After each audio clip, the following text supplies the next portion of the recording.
Our scripture reading this morning will come from Numbers chapter 13, verses 25 through 33.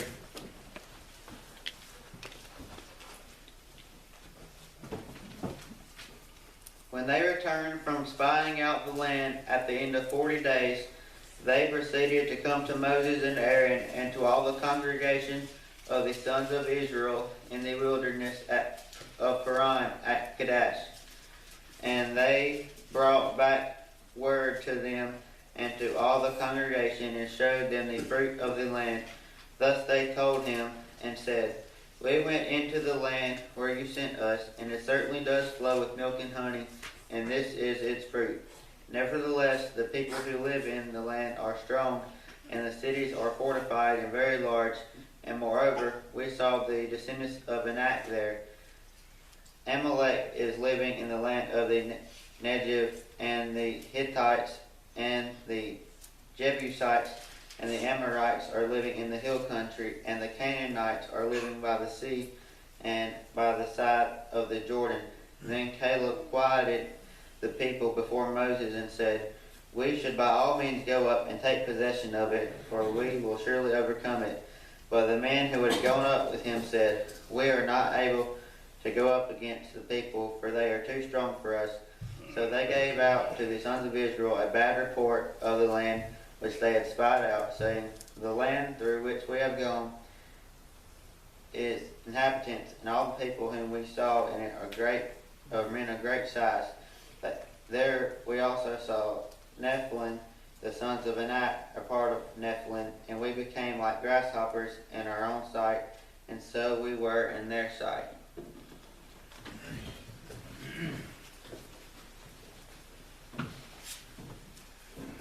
Thank you, Jalen, for reading that for us. And don't say I appreciate it often enough, but I do appreciate it very much. A good job that Jalen always does in helping us with our lesson by reading our scripture for us.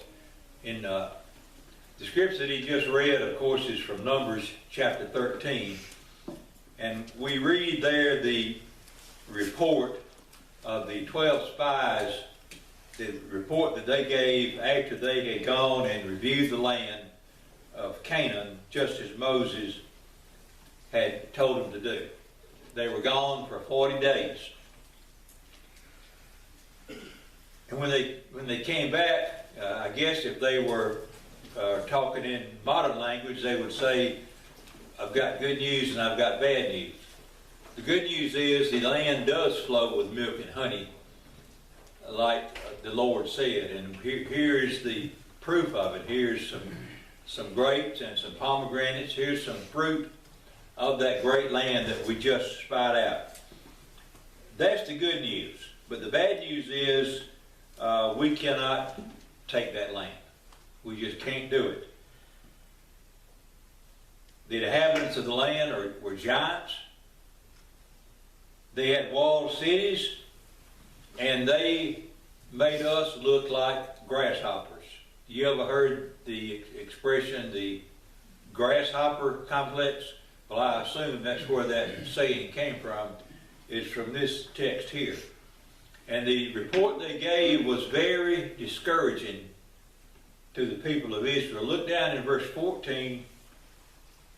In verse 2, it says, "And all the children of Israel murmured against Moses and Aaron, and the whole congregation said to them, 'If only we had died in the land of Egypt, or if only we had died in the wilderness.'" Two of the spies, Joshua and Caleb, had an entirely different slant on the report. Reading from chapter 14, looking down at the beginning with about verse 6, it says, "And Joshua the son of Nun and Caleb the son of Jephunneh, who were among those who had spied out the land, tore their clothes. And they spoke to all the congregation of the children of Israel, saying, 'The Lord has passed, the land we passed through to spy out is exceeding good land. If the Lord delights in us, then he will bring us into this land and give it to us, a land that flows with milk and honey. only do not rebel against the Lord, nor fear the people of the land, for they are our bread. Their protection has departed from them, and the Lord is with them. Do not fear them. If you continue to read, you'll see that instead of listening to this good report from Joshua and Caleb, the Israelites decided to, first of all, that they would like to stone these two men to death for giving that report. And then they wanted to elect someone to take them back to Egypt. The actions and the attitudes of these Israelites and the 10 spies demonstrated a spirit of disobedience. But as we continue to read this account, we find that Joshua and Caleb had a different spirit. Their spirit was opposite from the one of disobedience. They had another spirit, one version says. One version says a different spirit. It's talking about Caleb, but we can read the context and we know that Joshua is included in that. Over in the New Testament, Paul wrote to the Gentiles. He said, wherein in times past you walked according to the course of this world, according to the prince of the power of the air, the spirit that now works in the children of disobedience. Ephesians 2 and verse 2. So before they became Christians, these Ephesians did not have an obedient spirit. They walked as children of disobedience. And then he warned in chapter 5 and verse 6 about that kind of spirit. Let no man deceive you with vain words, for because of these things comes the wrath of God on the children of the disobedient. So my topic today is, what about our spirit? Do we have an obedient spirit or a spirit of disobedience? I believe it makes all the difference in the world in how faithful we are. And I sort of got this idea from the Sermon on the Mount that we were studying. But I believe if we have the right spirit, then we won't have any problems deciding what's right and what's wrong in our lives. In other words, I guess we need to, and I'm talking to myself, examine ourselves and see why that we obey God in the first place.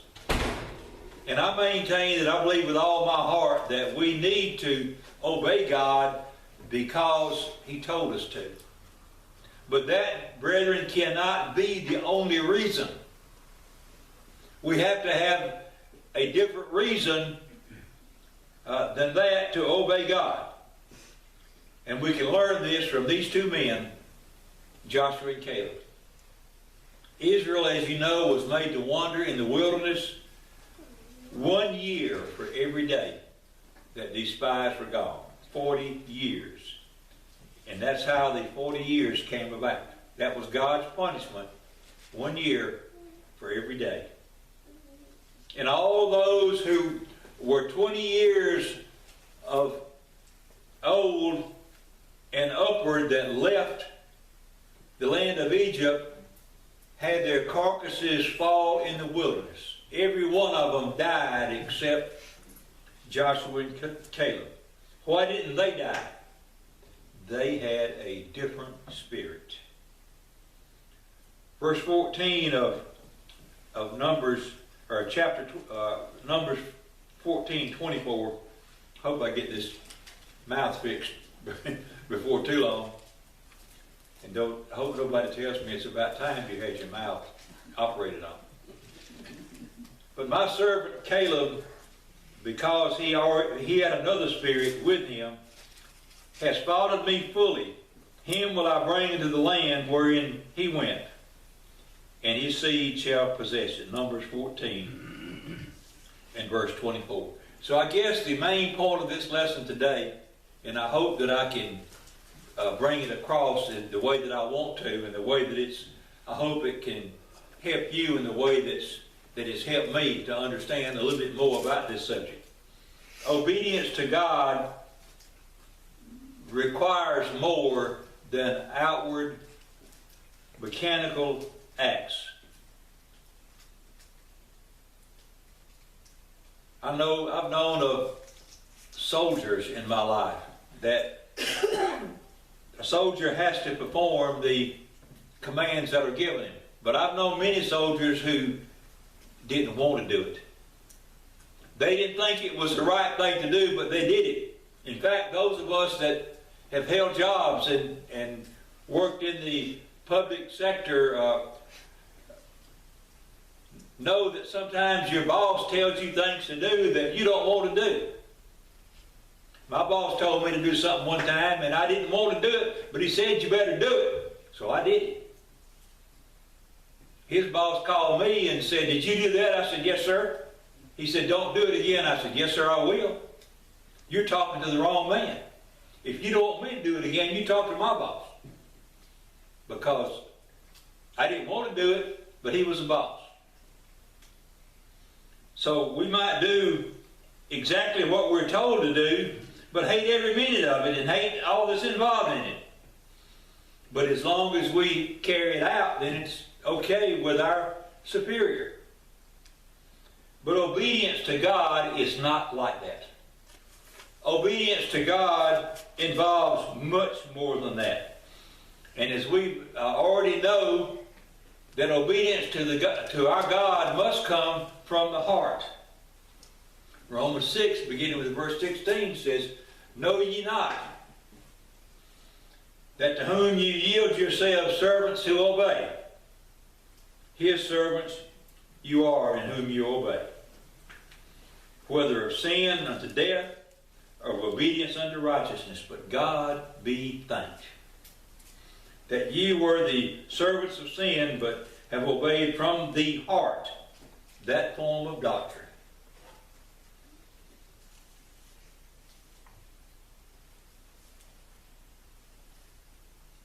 Which was delivered to you. Obedience to God involves attitude as well as actions.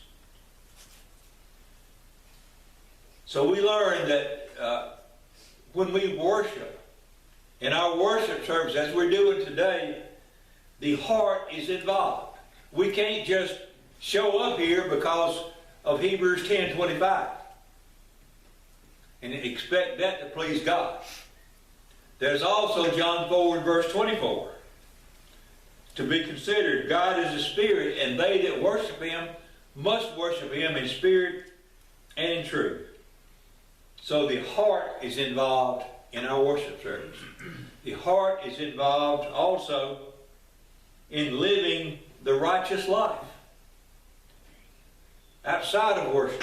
2 Timothy 2 and verse 2, Paul tells Timothy to flee youthful lusts, but follow righteousness, faith, love, peace, and with them that call on the Lord out of a pure heart. Even our service to our fellow man should be from the heart. Ephesians 6 and verse 6 says, "Not with eye service, not as men pleasers, but as servants of Christ, doing the will of God from the heart." So obedience means doing the right thing, and we certainly don't want to minimize that, but we also have to have the right motive, the right intent, the right understanding, and it must be willingly and in our desire in whatever we do, whether it's in our worship, in our daily life, in our service to our fellow man. Our motive has to be, we want to please God. So to do that, we must develop in our heart the right attitude.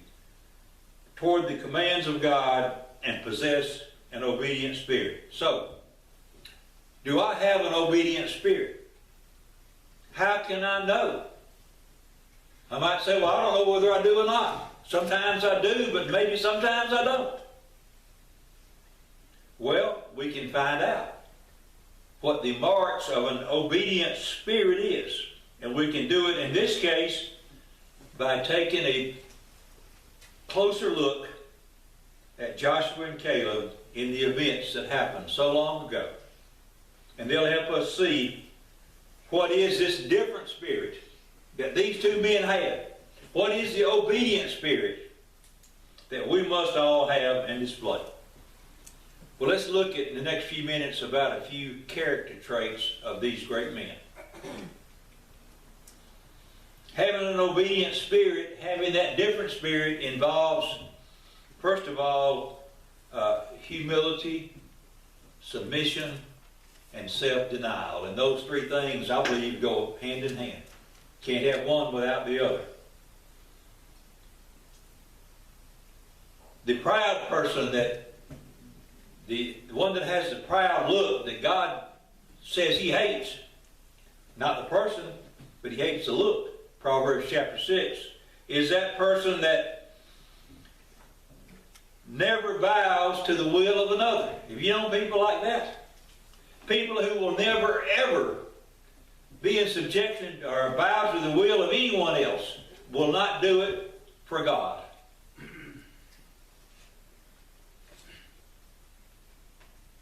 Because he's all for himself.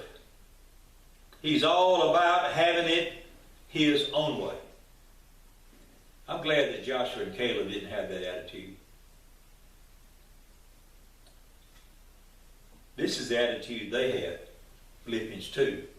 Let this mind be in you, which was also in Christ. Being found in fashion as a man, he humbled himself,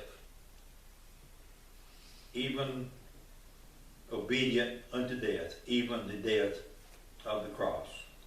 So our attitude of humility must be, not my will, God, but yours. Isn't that what Christ said before he went to Calvary? Nevertheless, Lord, I'd rather not go through this, but nevertheless, your will be done and not mine. If any man will come after me, let him take up, first of all, let him deny himself and take up his cross daily and follow me. Luke 9 and verse 23. Joshua properly called this refusal to go into Canaan a rebellion against God. They considered it a rebellion against Moses. That's why they wanted to replace him. But Joshua told it like it was. This is a rebellion against the God of heaven. And it was his desire to obey God regardless of the cost to himself. He was humble. And he put God before himself. He had a different spirit. An obedient spirit, the spirit that's different from the worldly spirit, is also one that means doing what God says, whether or not anyone else is willing to obey. Isn't this what we learned from these two men? No, we're not to parade our faith around for others to see, and we're not to intentionally single ourselves out. We don't do what we do simply to be different. We must do what God says is right. Whether we stand alone, whether we stand in the company of a few, or whether we stand in the company of many. Joshua and Caleb stood alone, and it was 12 of them. 2 out of 12. We think about Old Testament characters.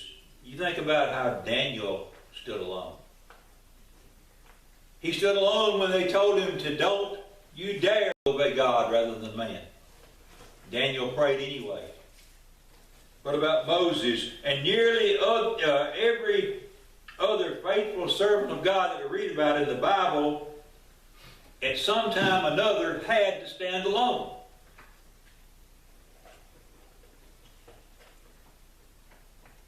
Doing right just because others do right,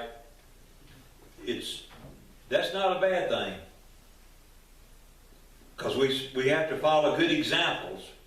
But doing right just because someone else is doing right is not an obedient spirit in itself. Why? Because those who obey just because others obey will likely disobey because others disobey. We need to be as Joshua was, and as near as I can tell, he was like this his whole life. Because he was not an old man when he went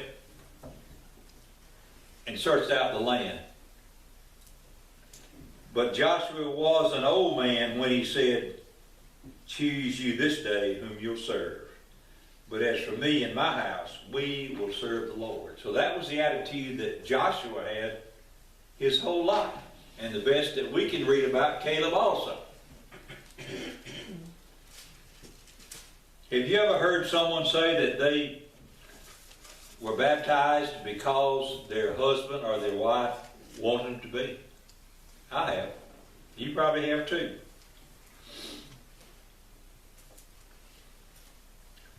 The spirit of obedience means that you will obey, you will do what's right,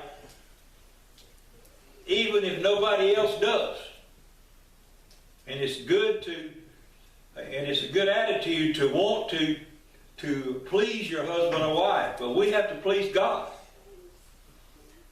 The attitude we must have is, what would God have me to do? We are not to ask, what are others going to do? Or what do others want me to do?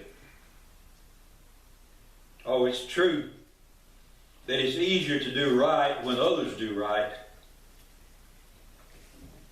But we must do right regardless of whether they do or not. An obedient spirit means doing what God commands, whether it pleases our personal whims or not. Whether it's what we prefer to do or not. Whether we even think it's reasonable or not doesn't enter into it if God said it. That's not the spirit of obedience. It's not the spirit of obedience to say that I will obey God up to a point. I will do everything He says to do as long as I like it.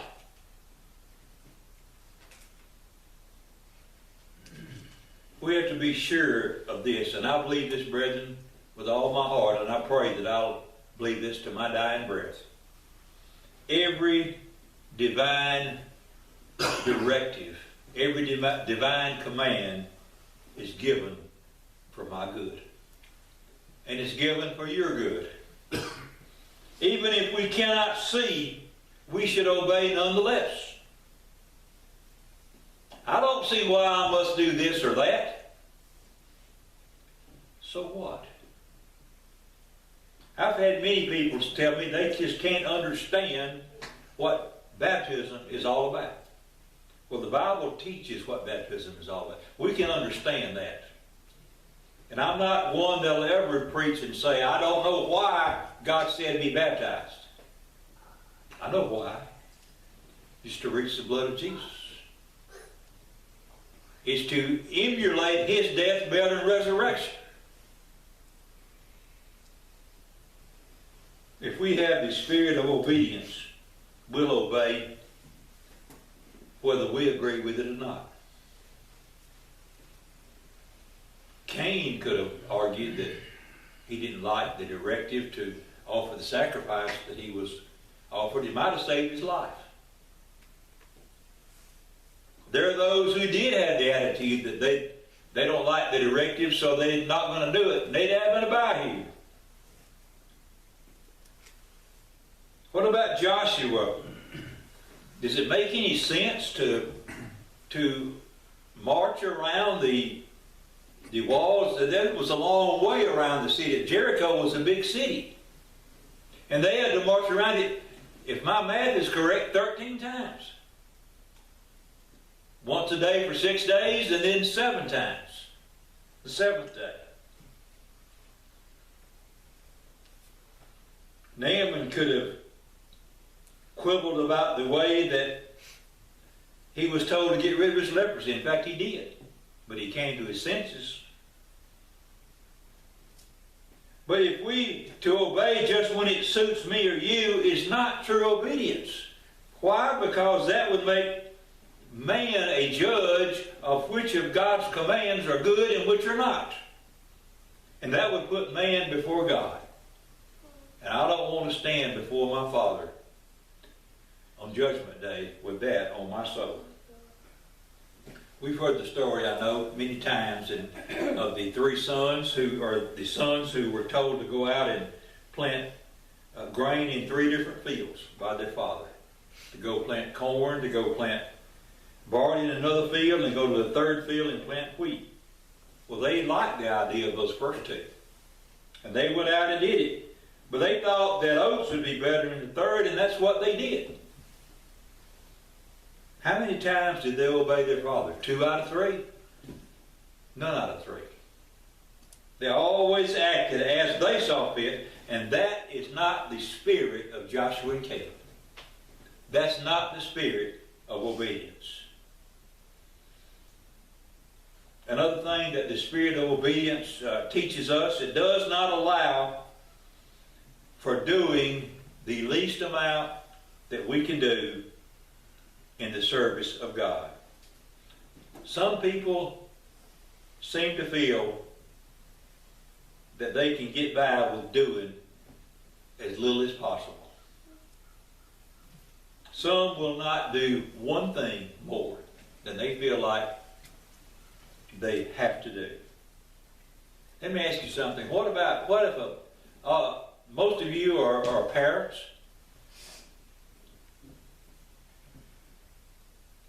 What would you think of a parent who never did anything for that child more than just what was absolutely demanded of that parent? What if a parent said, I will not go one step further than what I've done. I'm giving you the bare essentials. I'll not do anything else. We wouldn't think very highly of that mother or father, would we? What if I told my wife that I've decided what I think that I ought to do for you, and I'm not going to do one thing more? Pretty sure I wouldn't be married very long. None of us would. Would not something vital be missing from all those examples? Why do some children of God wish to serve God with an attitude like that? Here's what the spirit of obedience says. Here's what the different spirit, the spirit of Joshua and Caleb says, how much can I do? Here I am, Lord, send me. Not how little can I do and get by.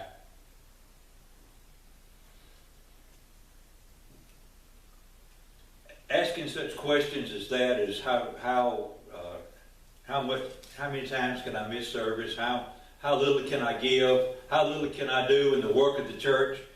To me, it's a symptom of a bad spiritual malady. It's heart trouble, because it's not the spirit of obedience. An obedient spirit means obeying God even when we have opposition.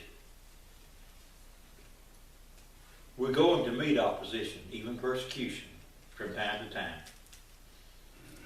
When we have this opposition, are we going to have the grasshopper complex that those 10 men had? Now, Joshua and Caleb did not for 1 minute minimize the difficulty of the task. They didn't say it's going to be easy. They said we can do it. Let us go up at once and possess it. for we are well able. I think it would help, I know it would help me if I would ask what is right before I ask what are the consequences of doing right. Some people count the cost of following Christ to see if they want to follow Him. That's not the obedient spirit. How about the spirit of Nehemiah? Nehemiah, when he was walking up and down the walls, taking measurements and find out how long it's going to take, and he was not trying to decide if he was going to do it or not. He'd already decided. He'd already gone to Jerusalem to do that. So we need to have the opposite. We need to have the attitude of Nehemiah and the opposite attitude of these 10 unfaithful spies. These two men had already decided that they would follow God regardless of the cost and regardless of the opposition. And opposition is likely to come. It's likely to come from friends. It's liable to come from families. And I've shed tears in my life over when I'm trying to live right and opposition comes from my brethren. Nothing hurts like that. But as we study the lives of the faithful children of God in the Bible, they all suffered opposition. Yet they did what God wanted them to do because they had the spirit of obedience. Think of Bible characters who serve God. Look at the great chapter of faith in Hebrews and read about those men and women. They had the spirit of obedience. I already mentioned Daniel, Moses, Nehemiah. What about John the Baptist? What about the Apostle Paul?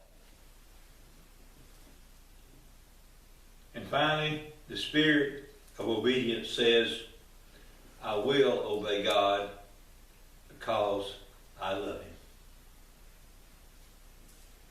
Jesus said, if you love me, keep my commandments. Some versions say, if you love me, you will keep my commandments. Jesus said, why do you call me Lord, Lord, and do not the things which I say? John says, for this is the love of God, that we keep His commandments, and His commandments are not grievous. And he's talking about our love for God there. Although God does definitely love us, we know that, we are to love Him too.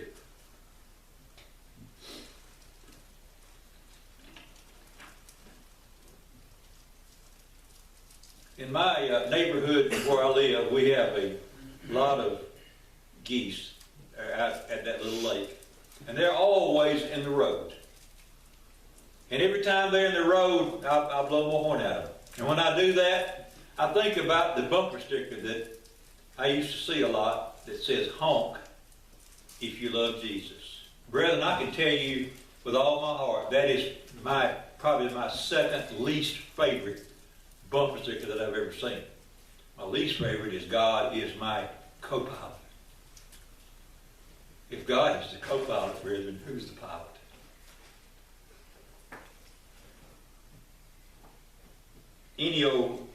And I think as I blow my horn to get those geese out of the road, some of them blow their horns back at me. Any old goose can honk. And you do not show your love for Jesus the same way that you would, same method you would use to get a goose out of the road. Or anything out of the road, a dog out of the road.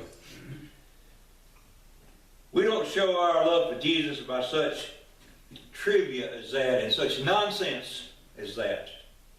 We show our love for Jesus by doing His will. There are commands to be obeyed to become a Christian. There are commands to be obeyed to be a faithful child of God. We must do, and I pray that we've pleased God with our study today when we have talked about we must do what God says with the right attitude, with the right motive, with the right intent and understanding. We must do what is right even if others don't. We must do what God says even if we don't like it or if we don't know why. We must do all we can and not as little as we can. We must do what God says do in spite of opposition. We must obey because we love Him, because He first loved us. This is what it means to have an obedient spirit. This is what it means to have a different spirit. The kind of spirit that Joshua and Caleb had. The kind of spirit that will enable you and I to go to heaven and live with God eternally. As we're about to sing this song, what's your spirit and what's my spirit? Is it different from the world? Is it obedient? If you haven't obeyed the gospel, then you need an obedient spirit. You need to believe on the Lord, repent of your sins, confess Christ before men, and be baptized for the remission of sins. Maybe as a child of God, you've wandered away. You need to come home to the one that loved you enough to die for you. If there's anyone here that needs to respond for any reason, if you want us to pray for you to help you to be more faithful, we want to do that, and would you come while we stand and while we sing?